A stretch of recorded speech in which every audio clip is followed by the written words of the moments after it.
예전에 학교 다닐 때 기억하실 거예요. 성적표를 받는데 성적표를 어떻게 받았는가 하면 수우미양가 이렇게 받았어요. 그런데요, 성적표를 받는 날이잖아요.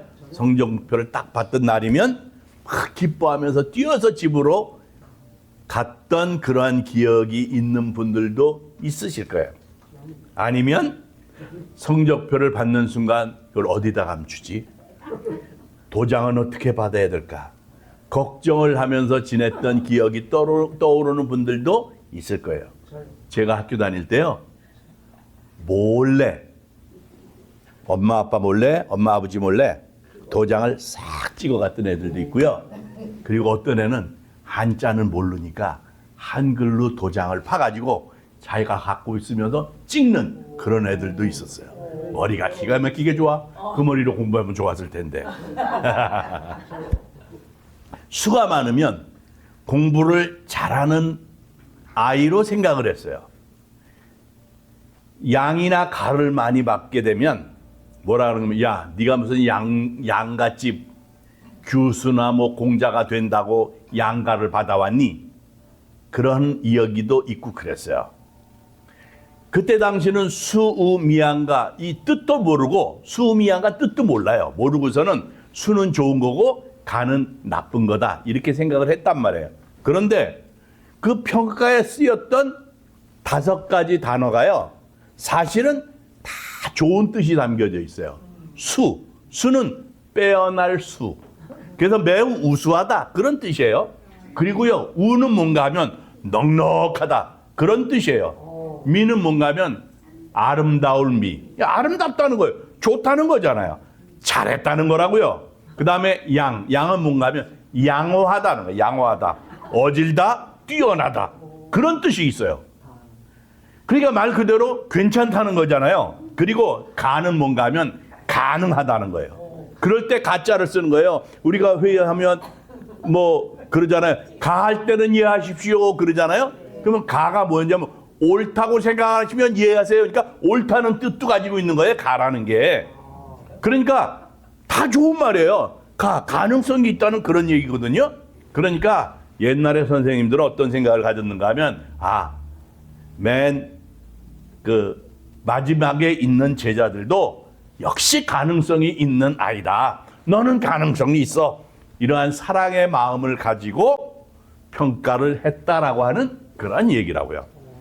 하나님께서도 우리가 그래, 너 잘하고 있다. 아름답다. 가능성이 있다.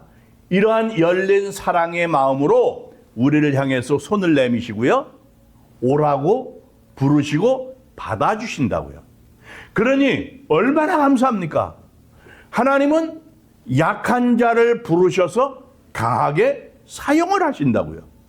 그러니 여러분, 우리가 하나님께 사랑받는 자녀라고 하는 그 사실로 인해서 우리는 그저 감사하면서 편한 마음으로 살면 되는 겁니다.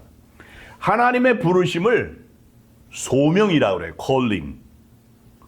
우리는 예수를 믿음으로 인해서 하나님의 자녀가 됐어요. 하나님의 자녀로서 거룩한 백성이 되었습니다. 그러니까 거룩한 백성, 천국 백성, 하늘나라의 백성, 하나님 나라 백성이 됐다고요. 그렇게 우리는 모두가 다 하나님의 부르심을 받은 사람들입니다. 자, 오늘 말씀을 보면 사도 바울이 하나님께서 우리를 성령으로 거룩하게 하시고 진리를 믿음으로 구원하셔서 예수 그리스도의 영광을 얻게 하시려고 부르셨다 이렇게 얘기를 했어요. 그리고 고린도전서 1장 9절에 보면 그리스도와 교제하게 하시기 위해서 우리를 부르셨다 그랬고요. 갈라디아서 1장 15절 16절을 보게 되면 그리스도를 전하게 하시기 위해서 우리를 부르셨다. 하나님이 그래서 우리를 부르셨다. 그렇게 말씀을 하고 있어요. 그러니까 소명이라고 하는 것, 하나님이 부르신 것은 그게 뭔가 하면 하나님께서 우리 사람들을 부르셔서 예수를 믿어 구원받게 하시고 그리고 하나님이 이루시고자 하시는 그 뜻을 따라서 살게 하시고자 하는 그 부르심이라고요. 그래서 하나님의 부르심, 하나님의 소명은 누구에게나 다 있는 거예요. 요한복음 15장 16절을 보잖아요. 어떻게 말씀을 하고 있는가 하면 너희가 나를 택한 것이 아니요 내가 너희를 택하여 세웠나니 이렇게 말씀을 했어요. 그러니까 하나님께서는 우리 모든 사람들에게 하나님의 자녀가 될 수 있는 길을 내주셨고 우리를 부르셨다고요. 바로 이것이 하나님의 사랑이에요. 하나님께서 베푸신 은혜입니다. 누구든지 그 크신 은혜에 응답하는 사람들은 구원받는 은혜의 주인공들이 되는 거예요. 마태복음 22장 1절부터 14절까지의 말씀을 보게 되면 예수님께서 청함을 받은 자와 택함을 받은 자를 구별해서 설명을 하고 계시는 것을 보게 돼요. 이 내용이 뭔가 하면 혼인잔치 비유예요. 한 임금이 아들의 혼인잔치를 준비를 했어요. 그래서 사람들을 초청을 했습니다. 갑자기 잔치를 연 것이 아니에요. 미리 준비하고 손님을 초청했어요. 어느 날 몇 월 며칠에 결혼식이 있으니까 와 주십시오. 이렇게 초청을 하고는 음식 메뉴까지 정했어요. 살찐소와 살찐짐승이라고 그랬다고요. 그래서 초청을 한 거예요. 그런데 정작 초청을 받은 사람들은 그 잔치에 참석하는 것을 감사히 여기질 않았어요. 기뻐하질 않았다고요.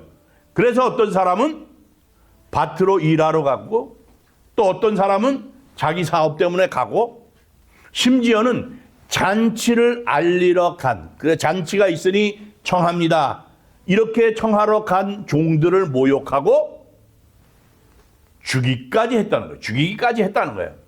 그래서 화가 난 임금님이 군대를 보내서 그 살인자들을 진멸하고 동네를 불태웠다는 거예요.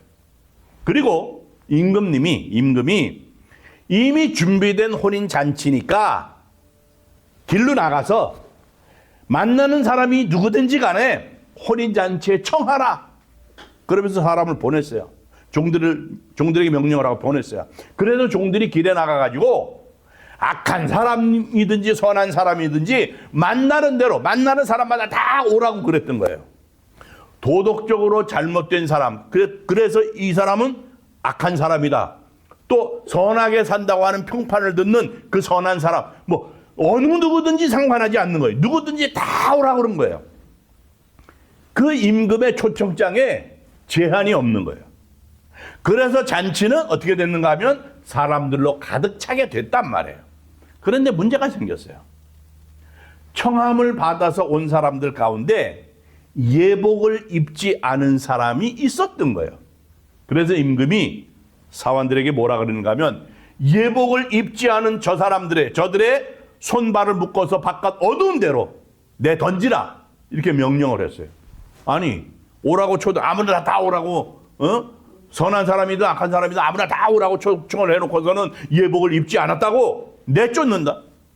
이게 무슨 얘기인가요? 그런데요, 당시의 유대 관습에 의하면 혼인잔치에는 꼭 예복을 입고 가게 돼 있었던 거예요.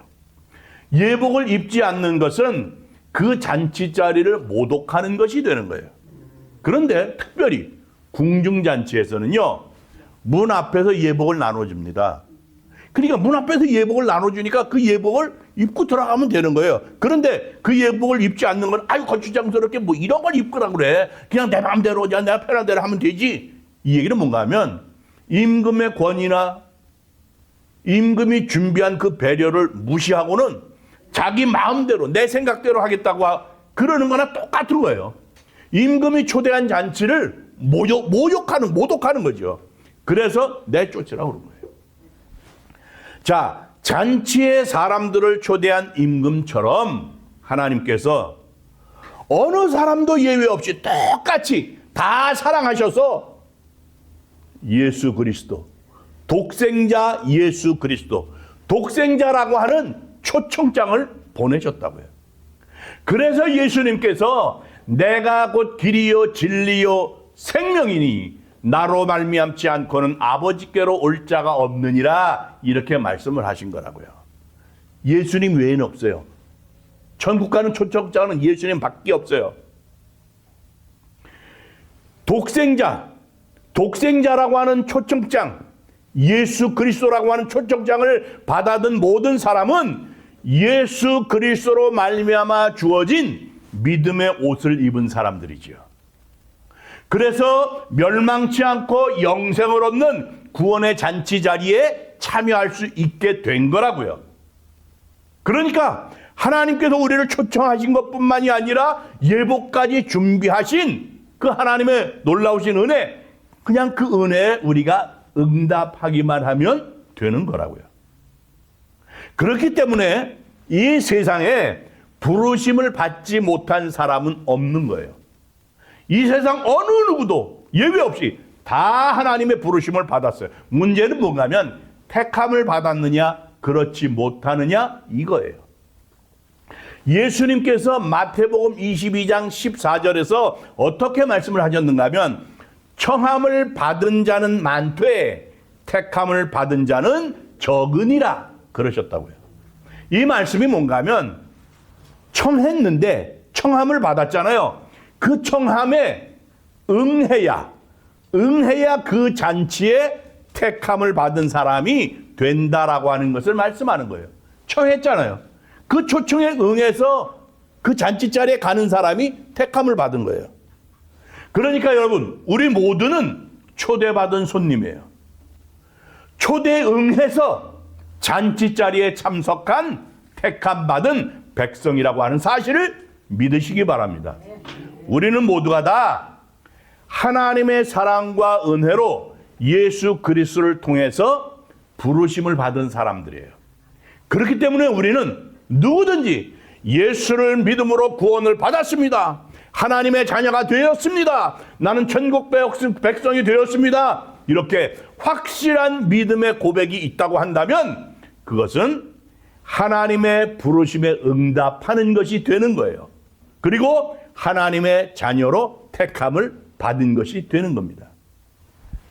건강한 신앙생활이 뭔가 하면 건강한 신앙생활의 기본은 하나님이 나를 부르셨다라고 하는 그 확신을 갖는 거예요. 하나님이 나를 부르셨다라고 하는 것에 대한 확신이 없는 사람은요, 하나님의 사랑을 의심하는 거예요. 하나님이 나를 부르셨나 하는 것에 대해서 확신이 있는지 없는지, 이런 사람은 하나님의 사랑을, 나를 향한 하나님의 사랑을 의심하는 거예요. 그런 사람은 아직도 내가 구원을 받았는가에 대한 믿음의 확신이 없는 거예요. 믿음이 없는 거예요. 내가 구원을 받았다라고 하는 것에 대한 믿음이 없는 거예요. 그러니까 내가 구원을 받았습니다라고 하는 그런 확신이 없다라고 하는 그런 얘기예요. 그러다 보니까 사탄의 공격에 그 믿음이 흔들리는 거죠. 사건, 사고, 사람 때문에 흔들린다고요. 시험 들었다고 그러잖아요. 시험 준 사람은 없는데 시험 받은 사람 많아요. 무슨 얘기인지 알겠죠? 시험이 들었다는 거예요. 혼자서 시험이 드는 거예요. 왜? 믿음에 대한 확신이 없으니까. 하나님이 나를 부르셨다고 하는 그 확신이 없으니까 사탄의 공격에 시험이 들고요. 그래서 그러는 거예요. 흔들리는 거예요. 내가 부르심을 받았다라고 하는 확신, 바로 이 확신은요, 내가 강하고 담대하게 살아갈 수 있는 힘과 능력을 주는 거라고요. 모세를 보세요. 모세가 하나님의 부르심을 받았잖아요. 호렙산에서 불타는 떨기나무 그 가운데서 하나님을 만났잖아요. 하나님께서 뭐라고 그러세요? 내 백성 이스라엘을 애굽에서 이끌어내라고 그러는 거죠. 그래서 하나님의 부르심을 받고 모세가 애굽의 왕 바로에게 가잖아요. 그래서 약속의 땅으로 인도하기 위한 그 부르심을 자기가 받았으니까 모세가 바로에게 가서 당당하게, 당시에 최고의 권력자 아닙니까? 그 바로에게 가서 내 백성을, 하나님의 백성을 내놓으라고, 하나님 앞에 예배하도록 내놓으라고 그렇게 얘기를 하잖아요. 하나님이 부르셨다는 확신이 있어서 그런 거예요. 사도 바울도 마찬가지라고요. 사도 바울이요 40에 하나 감한 매를 맞았어요. 5번이나. 40대를 맞으면 죽을 테니까 죽지 않게 하나를 감해요. 39대를 때립니다.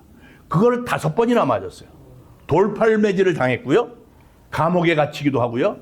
자기를 죽이려고 하는 결사대까지 조직이 되기도 했어요. 그래서 쫓아다녀도 두려워하지 않았어요.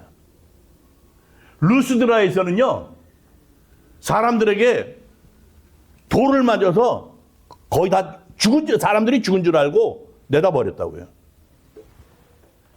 그런 어려움을 당했는데, 그래도 사도 바울은 하나님께서 부르셨다고 하는 확신이 있었기 때문에 이런 어려운 일들을 다 감당했다고요.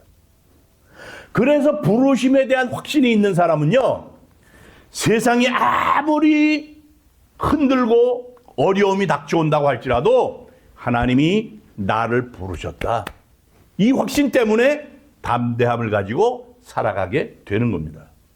기독교 역사를 보게 되면 예수 믿는 사람들은요 언제나 핍박의 대상이 됐다고요. 언제나 조롱의 대상이 됐어요. 멸시의 대상이 되고요. 박수받고 인정받는 자리에 있지를 못했어요. 예수 믿는 사람들을 잡아 죽일 때 어떻게 했는가 하면 땅굴을 파고 들어가서 그 안에서 신앙생활했어요. 숨어서 신앙생활했던 그 동굴을 카타콤이라고 그러잖아요. 왜 그 속에 들어가서 신앙생활을 하는가? 왜 죽어가면서도 예수님을 부인하지 않는가? 왜냐하면 하나님이 나를 부르셨다는 확신이 있기 때문에 그런 거예요. 하나님의 부르심을 입은 사람들은 삶에서 부르심에 대해서 확신하는 어떤 증거가 나타나야 됩니다. 그것이 뭔가 하면 부르심에 대한 감사예요. 사도 바울은 자기가 하나님께 부름받은 것, 자기가 하나님의 부르심을 받은 것에 대해서 항상 감사가 넘쳤던 사람이에요. 사도 바울의 인생, 생애를 보게 되면 가난, 굶주림, 고통 이런 거의 연속이에요. 일생을 나그네로 살고 감옥에 갇힌 죄수로 살았다고요. 그리고 바울에게는 치명적인 질병도 있었어요. 고린도서 12장을 보면은요, 바울이 하나님 앞에 내 육체의 가시를 위해서 3번 기도했다고 그러잖아요. 그랬더니 하나님이 뭐라고 그러시는가 하면 내 은혜가 너에게 족하다는 거예요. 내 능력이 약한 데서 오히려 완전해진다고 그렇게 말씀을 하셨다고요. 그러한 질병, 평생 독신으로 살았어요. 쉴 만한 가정도 없었던 사람이에요. 계속해서 복음을 전하기 위해서 힘들고 고통스러운 선교 여행을 했던 그런 사람이에요.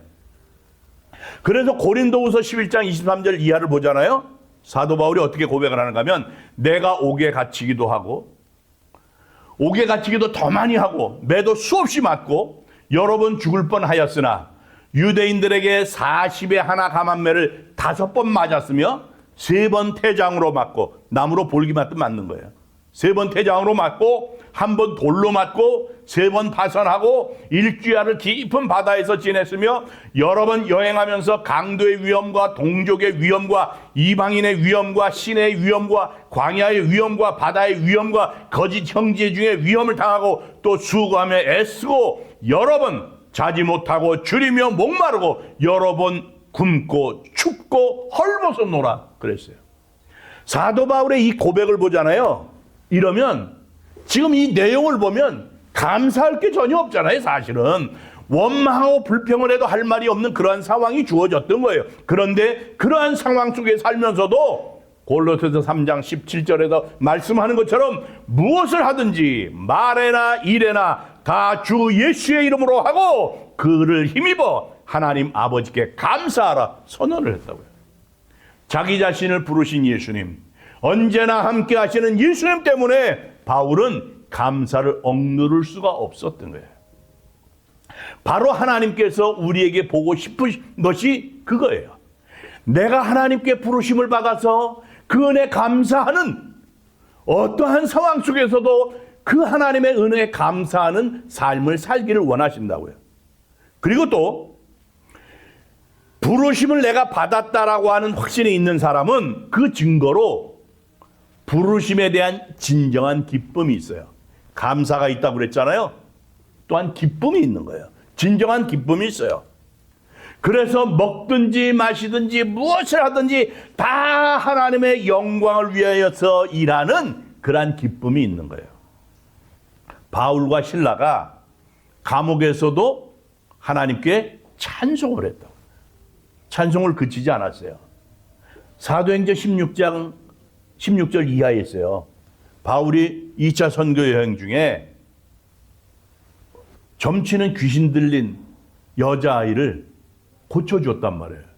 고쳐주게 되니까 그 주인이 점치는 귀신 들린 아이가 그동안은 점쳐줘서 돈을 좀 벌었는데 이 아이가 귀신이 날아가고 완전히 고쳐지니까 돈을 못 벌게 되잖아요.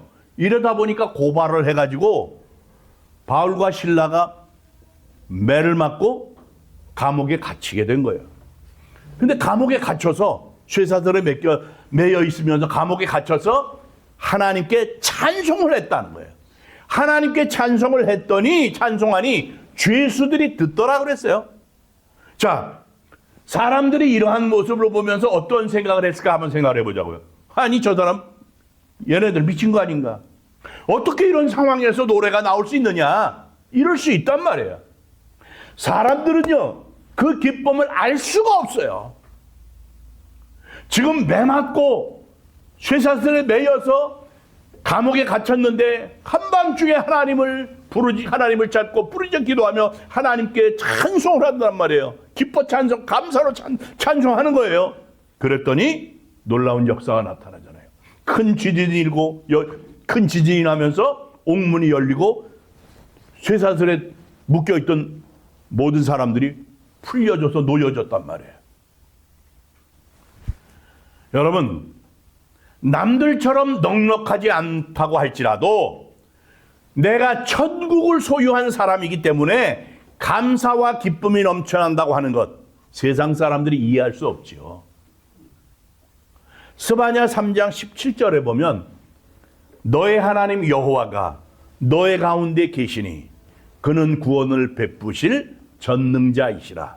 그가 너로 말미암아 기쁨을 이기지 못하시며 너를 잠잠히 사랑하시며 너로 말미암아 즐거이 부르며 기뻐하시리라. 이렇게 말씀했어요. 자, 이 말씀이 뭔가 하면요, 전능하신 하나님이 나를 바라보실 때 나 때문에 기쁨이 있다는 거예요. 하나님이 나를 바라보실 때 기쁨이 있다는 거예요. 그런데 그 기쁨이 너무 커서 우리로 말미암아서 하나님이 기뻐하시고 노래를 부르신다는 거예요.